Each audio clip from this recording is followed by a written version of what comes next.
I rise to support the railway budget and compliment the railway pension fund, which has been enhanced during 1991-92, has resulted in an addition of rupees 40 crores to the amount of the budget.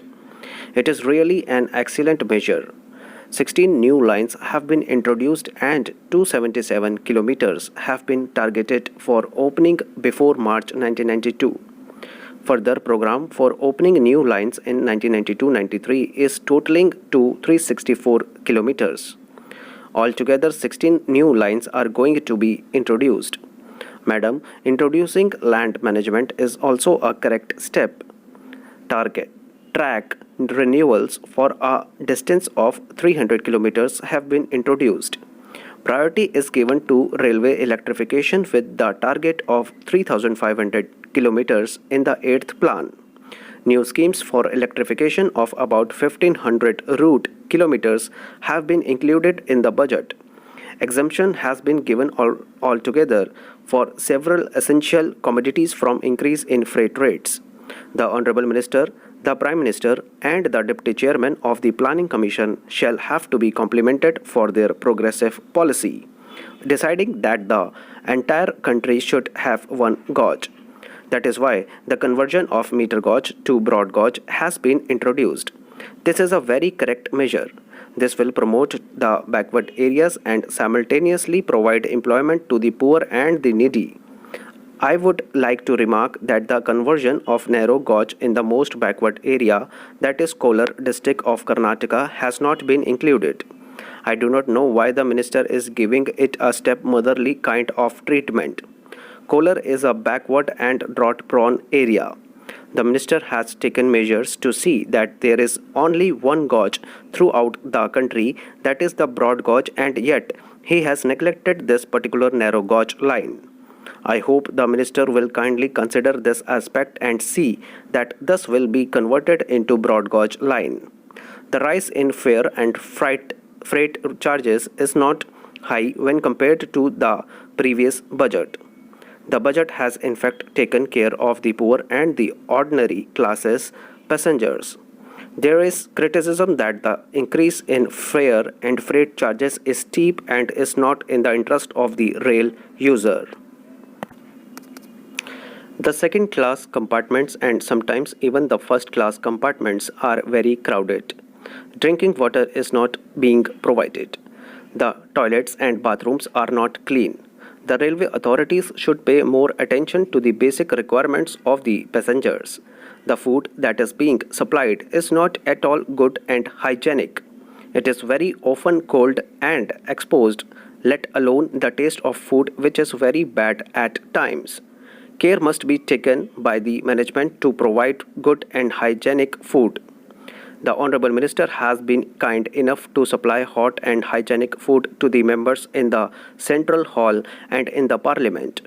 Likewise, the same kind of good food should be supplied to the passengers also. As the catering service is being privatized, the service should improve. It is criticized that laying of double line in some parts of Tamil Nadu and other areas has not been taken up. This is true and it has to be done on priority.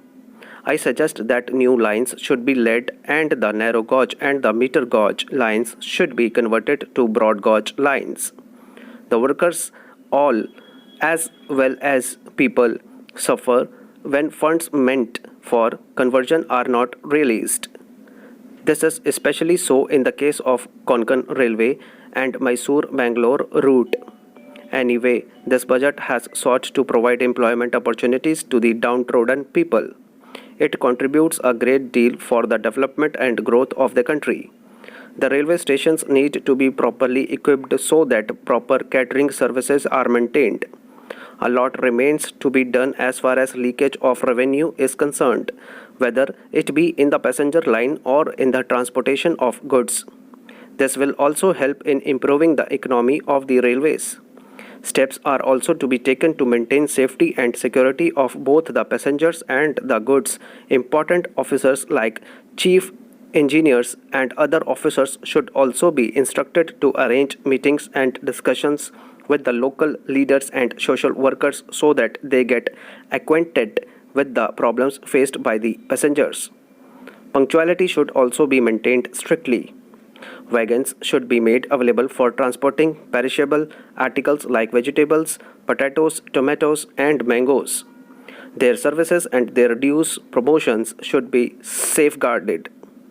Some junior officers or railway were on hunger strike recently at the Boat Club, New Delhi.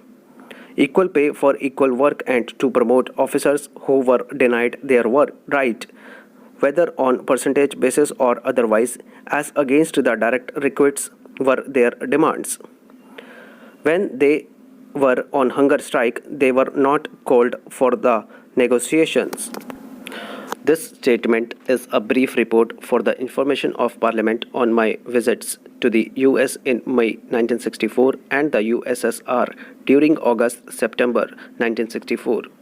The object of my visit to the US was to secure material and financial assistance for the implementation of India's 5-year defense plan covering the period April 1964 to March 1969, to which I had made a reference during the debate on the demands for grants of the Defense Ministry in March 1964. There was also a long-standing invitation from the U.S. Defense Secretary to visit the U.S. to discuss problems of mutual interest. I also received later an invitation from the Defense Minister of USSR. I took this opportunity to discuss with the Soviet government various matters connected with the implementation of our defense plan. The task of re-equipping and modernizing our armed forces is a very stupendous one.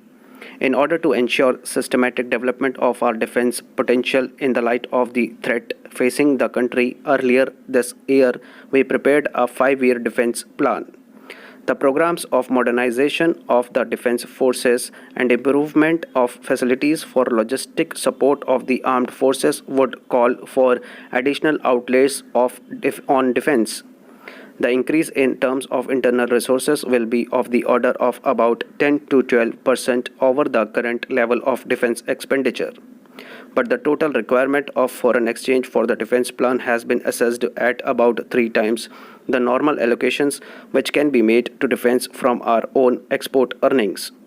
The major constraint, therefore, which would affect the implementation of the defense plan is the availability of foreign exchange in times to meet the import requirements of the various constituents of the plan. As the economic development plans also require heavy investments of foreign exchange in order to ensure that the progress of India's economic development is not affected, it is necessary to secure assistance from friendly foreign countries for the implementation of the defense plan. I reached Washington on May 18, 1964 and had discussions with the U.S. Secretary of Defense. I also had discussions with Secretary of State Mr. Dean Rusk. I also discussed the question of supply of high-performance fighter aircraft for the Indian Air Force, the need for which was established in Exercise Shiksha held last year. The U.S. authorities, while discussing supply of such aircraft under the Military Assistance Program, pointed out that the question of introducing another type of supersonic aircraft have to be studied further. In the circumstances, no final decision was taken. The U.S. authorities offered to send a team of experts to determine whether they could be of assistance in further development of this aircraft and in its production.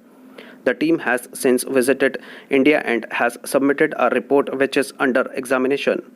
On the question of supply of naval vessels for replacing the overage ships in our fleet, it was agreed that our requirements in the field should first be discussed with the British government. Apart from the grant assistance and credit assistance which the US government have agreed to provide during the fiscal year 1965 and which they are willing to consider for the subsequent years, I attach considerable importance to the fact that the need for strengthening the defense production base in India has been fully recognized by the US authorities, and a substantial portion of the credits already offered will be utilized for modernization of the Indian ordnance factories.